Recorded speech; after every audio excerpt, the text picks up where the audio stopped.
If I could live anywhere in Minneapolis in 2026, I'd move here. So there are literally hundreds of different areas you could choose to live in and around Minneapolis. So the big question is, what area should you actually live in? So today, I'm breaking down the 5 areas I would personally move to in Minneapolis in 2026 if I were starting over. And make sure you stick around to the end, because I've got a lakeside hidden gem that almost nobody is talking about yet. So let's talk about living around Lebanon Hills in Eagan. So here you're about 5 minutes from coffee shops and Target, but the second you turn the corner, it feels like you've stepped into the Boundary Waters. So Lebanon Hills Regional Park is nearly 2,000 acres, and it's the largest park in the entire county of Dakota County. So people literally call it the Boundary Waters of the South because of how much nature you actually get right here in the South Metro. There's plenty of hiking trails, running trails, and lakes. So right now, the median price in Eagan is $417,000, which is up 16.9% from last year. Homes sell in about 28 days on average, so properties are moving pretty quickly. So Lebanon Hills Visitor Center is open every day from 9 to 5, and it really acts as the hub for the community. There are tons of programs and facilities, and then miles and miles and miles of trails for hiking, mountain biking, walking, and running. In the winter, you can cross-country ski, so this is a true year-round outdoor area with activities for every season. In terms of quality of life, people who live here rate it at 97%. There is also a 93% rating for the natural environment, which is huge if you're thinking about where you want to live with your family. The overall vibe in Eagan is super family friendly. You've got Central Park Commons, Town Square Center for shopping and food, and you're about 15 minutes from the Mall of America and 20 to 30 minutes to downtown Minneapolis or St. Paul, depending on traffic. You tend to see outdoorsy families, professionals here who want quick access to the trails and nature, people who like usual suburb amenities but still want to be outside after work. So if your version of luxury is peace, space, trails, well, this could very well be your spot. So let's switch gears a little bit and move from nature-focused living to true high-end luxury. So before we keep going, if you're new here, I'm Jason Huerkamp. Over 3,600 families have trusted us to help them find the right spot in the Twin Cities and Western Wisconsin. So hit that subscribe button, and if you want more breakdowns like this, because we're consistently updating you on what's happening in the markets, what's overpriced, what's undervalued, and where the smart money is going. Let's move on to the next area, Credit River. So Credit River, believe it or not, was only incorporated as a city in 2021, and it already has become one of the most sought after luxury spots in the South Metro. Here, you're looking at custom-built homes on 2.5 to 10 acres. The median listing price is about $1.3 million. You're getting space for workshops, private pools, and real luxury. And that's because Credit River really has a good mix of properties. You've got older homes, brand new builds, and everything in between. So the range is pretty wide, depending on what you're looking for. In terms of recreation, there are 2 regional parks and 4 neighborhood parks throughout the city. You've got Legends Golf Club on Credit River Boulevard, which is an 18-hole championship golf course. It also has a great restaurant that's attached to it, which has some fantastic outdoor seating. So developments in Credit River are going to be, the newest one is probably the Ranch and the Yellowstone. They both have top-notch custom home builders, and some neighborhoods have shared amenities like pools. Even with those big lots, it's still a very community-focused place where you get privacy and space, but you don't feel isolated. The buyers here are usually people looking for new builds or fully custom living in big pieces of land. Think executives with established professionals who want privacy and luxury. Families that like the neighborhood feel but want more space. But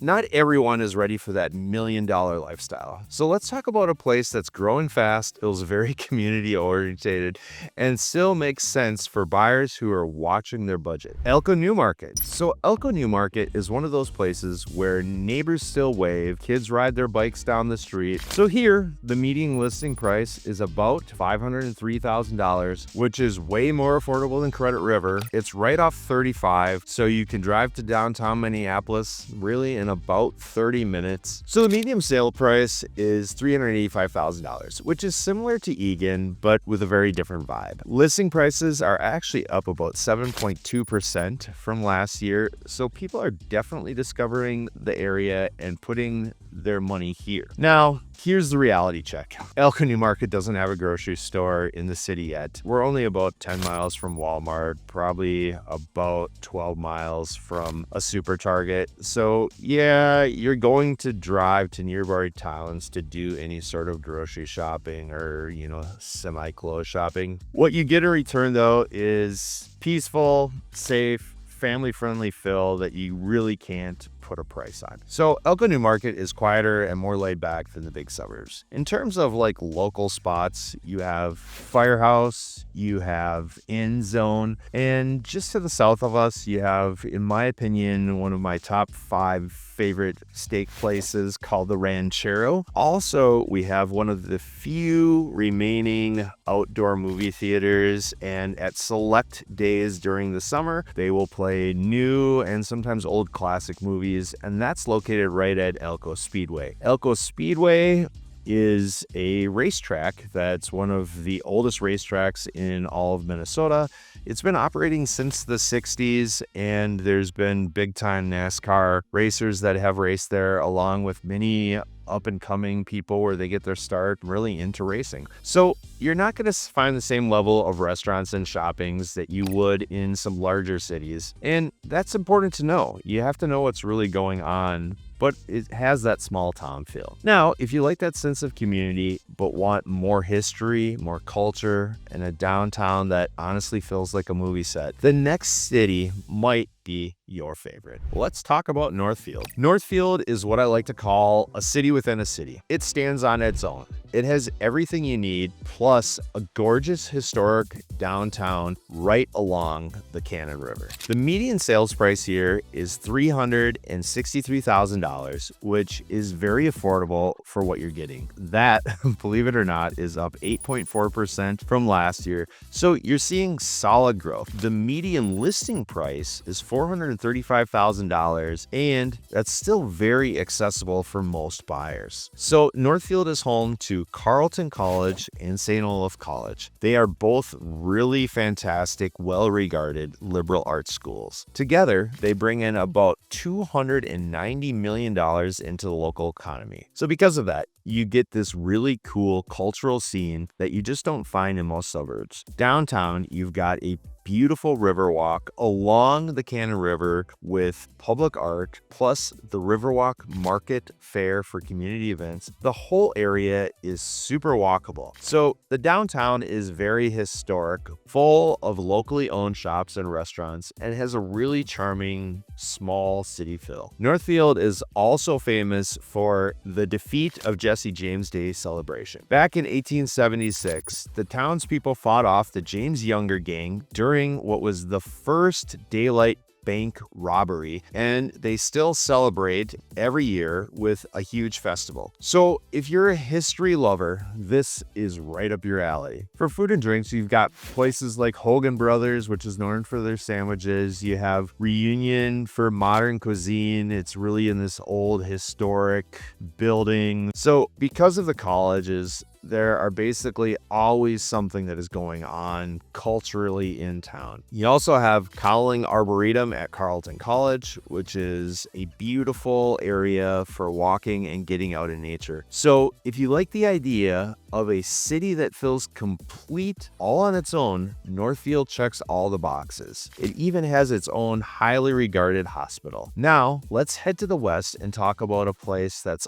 all about lake life, growth, and quiet luxury. Waconia. You know how people dream of living on the water but don't want to give up the access to the city, that's exactly what makes Waconia stand out. So the median sales price in Waconia is $435,000, which is actually down 3.3% from last year. Waconia sits right on Lake Waconia, so you've got water access and lake life built right into the town. You also have Carver Park Reserve, which is nearby for hiking and biking, so it's a place where you can really lean into that outdoor living that Minnesota is so well known for. There's a growing number of local shops and restaurants, which make it feel less isolated than you might expect for a community that's further out, right? It's, a fourth tier suburb, if you will. So locally, you've got Waconia Brewing Company on Main Street, which is a well-known spot. Schramm Vineyards nearby